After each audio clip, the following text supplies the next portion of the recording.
नमस्कार, आर्या न्यूज देख रहे हैं आप। मैं हूं आपके साथ पल्लवी सिंह। यूपी में छठे चरण के लिए चुनाव मतदान जारी है और इस दौरान आपको बता दें कि यूपी में छठे चरण के लिए जो मतदान है उसमें 10 जिलों की 57 विधानसभा सीटों पर मतदान हो रहा है। इसी बीच एक बड़ी खबर आपको बताते चले कि गोरखपुर जिले में शाम 5 बजे तक के वोटिंग प्रतिशत की अगर बात करें तो कैंपियरगंज विधानसभा सीट पर 57.75% तक मतदान हो चुका है। गोरखपुर की तमाम सीटों पर चर्चा कर रहे हैं यहाँ पर हम। पिपराइच विधानसभा सीट पर भी 57.50% मतदान हुआ और गोरखपुर शहर विधानसभा सीट पर 51.98% मतदान हो चुका है। बता दें शाम 3 बजे तक के आंकड़े हम आपको बता रहे हैं, जहां गोरखपुर की ग्रामीण विधानसभा सीट पर 3 बजे तक 54.75% मतदान हुआ। सहजनवा विधानसभा सीट पर भी 55.45% मतदान शाम 3 बजे तक हो चुका है और खजनी विधानसभा सीट पर 51.76% मतदान हो चुका है।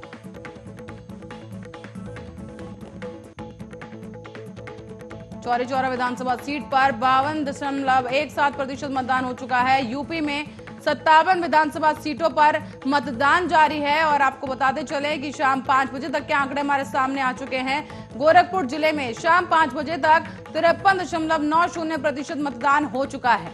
कैंपियरगंज विधानसभा सीट पर शाम 5 बजे तक 57.75% मतदान हुआ और वहीं गोरखपुर की पिपराइच विधानसभा सीट पर 57.50% मतदान शाम 5 बजे तक किया जा चुका है। साथ ही गोरखपुर शहर विधानसभा सीट पर 51.98% मतदान शाम 5 बजे तक किया गया और गोरखपुर ग्रामीण विधानसभा सीट पर 54.75% मतदान शाम 5 बजे तक किया जा चुका है।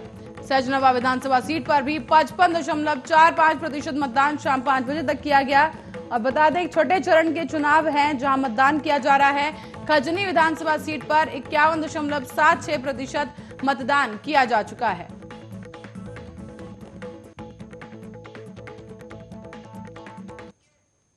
और रुक करेंगे अगली खबरों की ओर। आपको बता दें कि यूपी विधानसभा चुनाव के 7वें चरण के लिए आज प्रधानमंत्री नरेंद्र मोदी ने जौनपुर में एक जनसभा को संबोधित किया और इस दौरान उन्होंने विरोधी दलों पर जोरदार हमला बोला है। पीएम मोदी ने कहा है कि घोर परिवारवादियों ने पूर्वांचल के लोगों को उनके हाल पर जीने के लिए छोड़ दिया। घोर परिवारवादियों ने पूरी कोशिश की थी कि उत्तर प्रदेश जात पात में बंट जाए, लेकिन यूपी के लोगों ने इनकी चालाकी को समझ लिया है और आज यूपी एकजुट एक मत खड़ा हो गया है। पीएम मोदी ने आगे ये भी कहा जौनपुर में कि टीडी कॉलेज में जनसभा को संबोधित करते हुए कि भाजपा के प्रत्याशियों के पक्ष में मतदान करें। इसी के साथ ही उन्होंने ये भी बताया है कि भाजपा कैसे काम करती है और दूसरी पार्टियों के काम करने का तरीका क्या है। उन्होंने कहा है कि भाजपा की नीयत सबका साथ, सबका विकास, सबका विश्वास और सबका प्रयास ये है और इसी के साथ ही जो भी योजनाएं भाजपा बनाती है वो हर लाभार्थी तक पहुंचे और बिना बिचौलिए के वो योजना लोगों तक पहुंचे। माफियावादियों की नीयत क्या कुछ रही है ये जौनपुर के लोग अच्छे से जानते हैं। पीएम मोदी ने आगे कहा है कि घोर परिवारवादी ने पूरी कोशिश की थी कि उत्तर प्रदेश जात पात में बंट जाए, लेकिन यूपी के लोगों ने इन्हें नकार दिया है।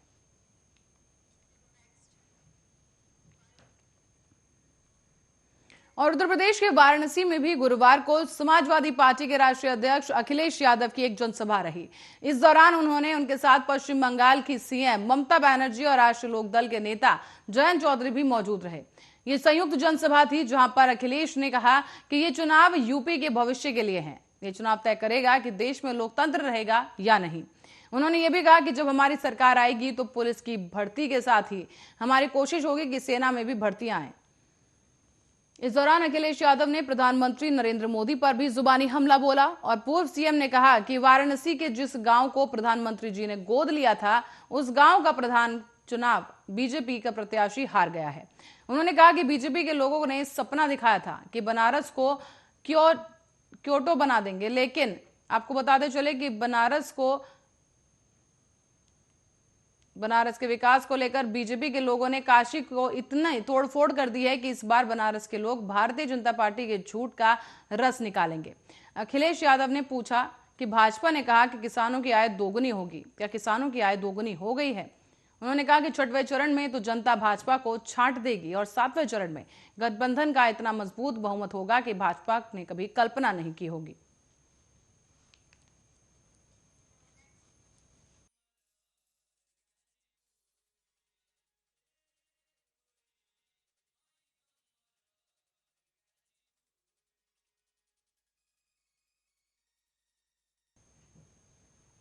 तो वहीं पश्चिम बंगाल की मुख्यमंत्री ममता बनर्जी ने भी आज वाराणसी में अखिलेश यादव की जनसभा को संबोधित किया है। इस दौरान उन्होंने बीजेपी समर्थकों पर वो भड़कती हुई दिखाई दी, जहां उन्होंने ये भी बताया कि उन्हें काले झंडे दिखाए गए हैं। ममता बनर्जी ने कहा कि मैं कायर नहीं हूं, मैं फाइटर हूं और मैंने अपनी जिंदगी में कई बार इस तरह के विरोध और गोलियों की बौछार देखी है, लेकिन मैं कभी नहीं झुकी। वाराणसी में ममता बनर्जी ने सपा गठबंधन के लिए वोट मांगे और इस दौरान मंच पर उनके अलावा अखिलेश यादव, ओम प्रकाश राजभर और जयंत चौधरी भी मौजूद रहे। ममता बनर्जी ने बीजेपी पर यहां हमला बोलते हुए कहा कि कल जब मैं हवाई अड्डे से घाट की ओर जा रही थी तो मैंने देखा कि कुछ भाजपा के कार्यकर्ता, जिनके दिमाग में गुंडागर्दी के अलावा कुछ नहीं है, वो मेरी गाड़ी को रोक रहे थे। उन्होंने मेरी कार को डंडों से मारा और मुझे वापस जाने के लिए कहा, लेकिन फिर मुझे लगा कि जल्दी ही उनका बड़ा नुकसान होने जा रहा है। ममता बनर्जी यही नहीं रुकी, उन्होंने आगे ये भी कहा कि मैं डरती नहीं हूं, मैं कायर नहीं हूं, मैं एक फाइटर हूं। मैंने अपनी जिंदगी में कई बार हमले और गोलियों को देखा है, लेकिन मैं कभी नहीं झुकी। कल जब वो मुझे घेरने की कोशिश कर रहे थे तो मैं कार से नीचे उतरी और उनका सामना किया, ये देखने के लिए कि वो क्या कर सकते हैं, लेकिन वो कायर थे। इस दौरान उन्होंने बीजेपी पर भी निशाना साधा और कहा कि भाजपा के लोग पहले कहते थे कि हम अच्छे दिन लाएंगे, अच्छे दिन के नाम पर रेलवे, एयरपोर्ट, बैंक बेचे जा रहे हैं, अच्छे दिन के नाम पर नोटबंदी कर दी गई। आपको बता दें कि बुधवार को जब ममता बनर्जी एयरपोर्ट से घाट की ओर जा रही थी तो कुछ बीजेपी समर्थकों ने उनके काफिले को काले झंडे दिखाए और नारेबाजी की, जिसके बाद ममता का पारा बढ़ गया और इसके साथ ही उनका एक अलग ही अंदाज यहां देखने को मिला, जहां उन्होंने कार रुकवाई और खड़े होकर समर्थकों को देखने लगी।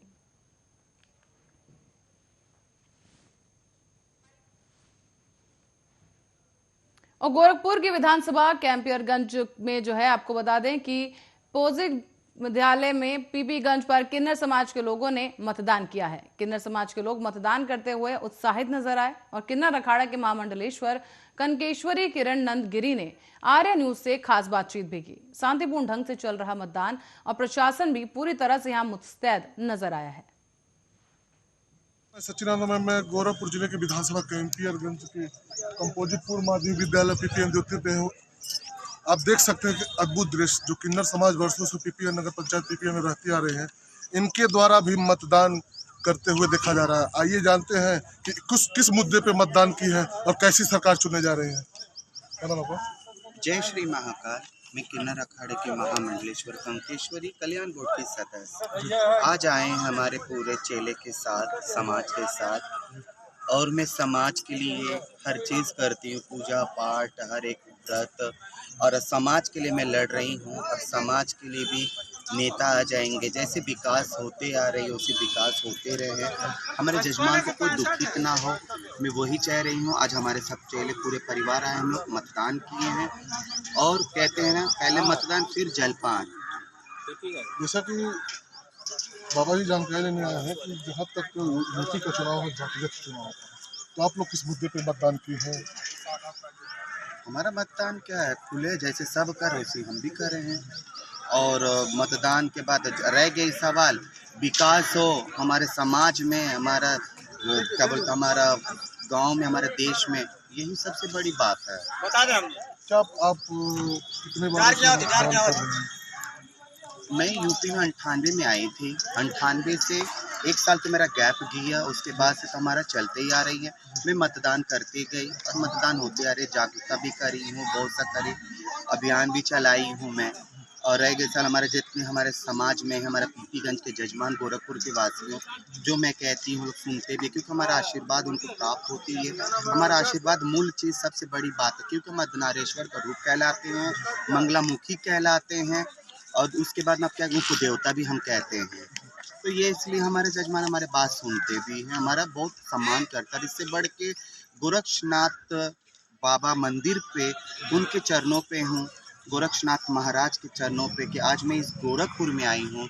मैं भाग्यशाली मनाती हूँ कि हमारे दाता जजमान इतने अच्छे हैं। बहुत से किन्नर कहते हैं हमारे देश में हमारे गांव में आती, हमारे शहर में आती, लेकिन मुझे गोरखपुर भा चुकी है, इसलिए मैं आज पूरा दिलो जान से, मैं, मेरे चेले, मेरे पूरे समाज कार्य कर रही हूँ। जैसे कि देखा जाता है कि उत्तर प्रदेश जातिगत समीकरण से होता है, देखा जाए तो क्या किन्नर समाज क्या जातिगत समीकरण से हट के अन्य मुद्दों पे वोट करने जा रहे हैं? नहीं, हम सब एक हैं, जात से लेके हम कर नहीं सकते क्योंकि हम सबके घर पे जाते। नमस्कार, मैं सच्चिदानंद। मैं गोरखपुर जिले के विधानसभा मंत्री अमित शाह ने उत्तर प्रदेश विधानसभा चुनाव को माफियावाद बनाम विकासवाद का चुनाव बताते हुए एक दावा कर दिया है। उन्होंने कहा कि प्रधानमंत्री नरेंद्र मोदी के नेतृत्व में डबल इंजन वाली योगी आदित्यनाथ सरकार 300 से अधिक सीटों पर भव्य विजय के साथ सरकार बनाने जा रही है।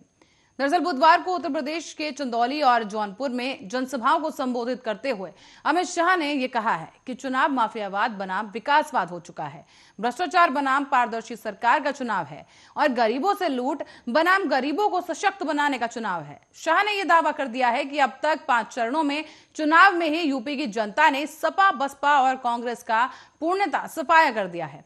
अमित शाह ने आगे कहा कि सपा बसपा सरकार में जिस मुख्तार अंसारी, अतीक अहमद और आजम खान की तूती बोलती थी, आज ये माफिया जेल की सलाखों के पीछे हैं।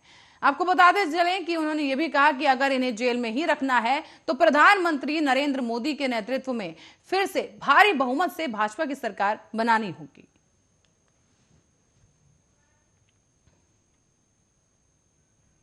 और उत्तर प्रदेश में जौनपुर के मछली शहर में बीजेपी नेता और गृह मंत्री अमित शाह ने बुधवार को एक जनसभा को संबोधित किया है। उन्होंने इस दौरान कहा कि उत्तर प्रदेश में पहले अवैध हथियार बनते थे जिसका इस्तेमाल लोगों को डराने और कत्ल करने के लिए होता था। आज गोला बारूद और मिसाइलें बन रही हैं जिनका इस्तेमाल देश की रक्षा करने के लिए होता है। उन्होंने ये भी कहा कि बदलाव बीजेपी सरकार में हुआ है। अमित शाह ने रैली में यह भी कहा कि 2014, 2017 और 2019 में आपने बीजेपी को जिताया है। ये अखिलेश बाबू हल्के गेंदबाज हैं, अब इन्होंने फुल टॉस गेंद डाली है, उस पर अब आपको जीत का चौका लगाना है।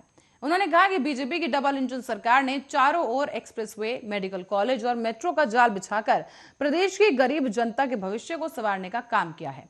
जौनपुर से पहले अमित शाह ने चंदौली में भी एक रैली की थी, जहां उन्होंने एक बार फिर से अखिलेश यादव पर कटाक्ष किए थे और कहा कि अखिलेश यादव के कार्यकाल में यूपी अपराध और दंगे के अलावा किसी और चीज में आगे नहीं था। हम इसे निर्माण और दूध मटर के उत्पादन में पहले नंबर पर और चावल के उत्पादन में तीसरे नंबर पर लेकर आए हैं। अमित शाह आज देर शाम वाराणसी भी पहुंचे, जहां उन्होंने नवनिर्मित काशी विश्वनाथ कॉरिडोर के दर्शन किए। उन्होंने बाबा विश्वनाथ के दर्शन किए और वहां पूजा अर्चना की। साथ ही अमित शाह की कई तस्वीरें भी सामने आई जिनमें वो काशी विश्वनाथ कॉरिडोर का भ्रमण करते हुए नजर आ रहे हैं।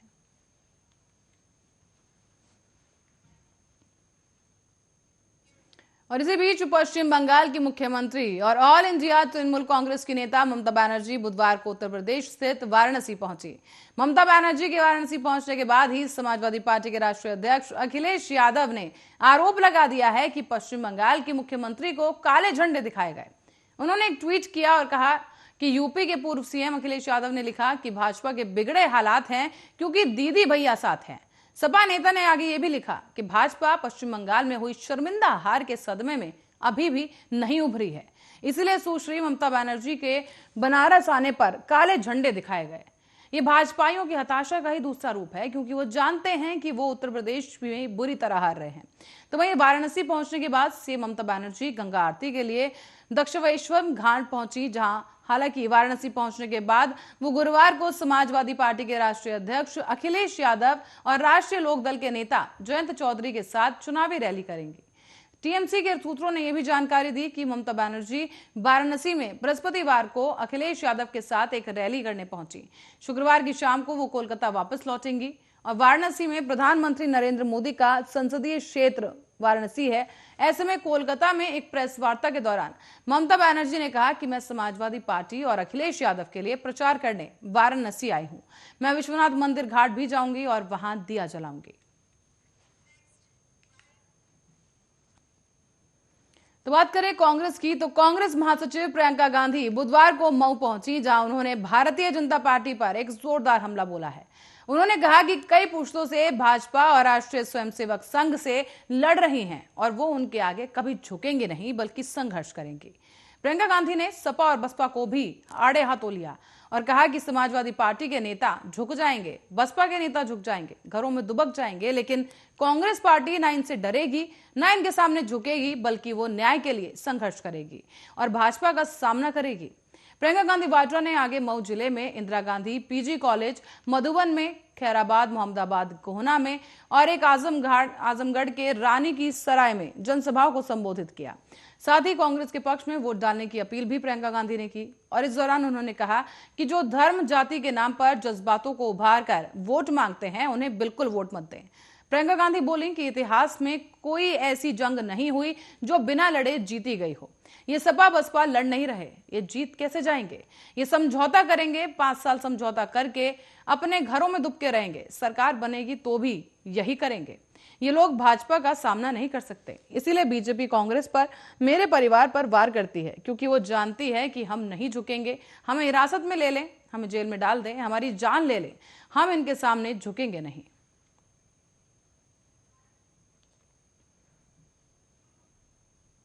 तो वहीं विधानसभा चुनाव की मतगणना के दिन गड़बड़ी होने की आशंका जताते हुए भारतीय किसान यूनियन के प्रवक्ता राकेश टिकैत ने लोगों से निगरानी रखने के लिए एक दिन पहले मतगणना केंद्रों पर पहुंचने का आह्वान किया। उन्होंने कहा है कि देश को एक बड़े आंदोलन की आवश्यकता है, जिससे बदलाव जरूर आएगा। दरअसल बागपत के बड़ौद पहुंचे राकेश टिकैत ने जिला पंचायत में जो किया गया था उसे नजरअंदाज नहीं किया जा सकता जैसी बातें कही। मतगणना शुरू होने से एक दिन पहले मतगणना केंद्रों पर पहुंचने और मतगणना स्थलों पर ट्रैक्टर के साथ डेरा डालने की बात कही। उन्होंने लोगों से 9 मार्च को अपने कपड़े और बिस्तर के साथ पहुंचने के लिए भी कहा। यह दावा भी किया गया कि 10 मार्च को जनता को वहां जाने की अनुमति नहीं मिलेगी। गौरतलब है कि पिछले साल राज्य में हुए जिला पंचायत चुनाव में विपक्षी दलों ने बड़े पैमाने पर अनियमितताओं का आरोप लगा दिया था। ऐसे में भारतीय किसान यूनियन के राष्ट्रीय प्रवक्ता राकेश टिकैत ने कहा है कि किसानों की फसलें भी डिजिटल इंडिया कैंपेन से जोड़ दी जाए तो हमारा गन्ने का भुगतान भी हो जाएगा। हम जिस बेल्ट में हैं, 1 साल से गन्ने का भुगतान नहीं हुआ है, लेकिन चुनाव के दौरान भुगतान 10 दिन में या 15 दिन में भी हुआ है। उन्होंने आगे ये भी कहा कि मेरा मतलब ये है कि सरकार जब चाहे भुगतान करवा सकती है। अगर चुनाव हर साल होगा तो गन्ने का भुगतान भी हर साल हो सकता है। देश में एक बड़े आंदोलन की जरूरत है, उसी से कुछ बदलाव आ सकता है।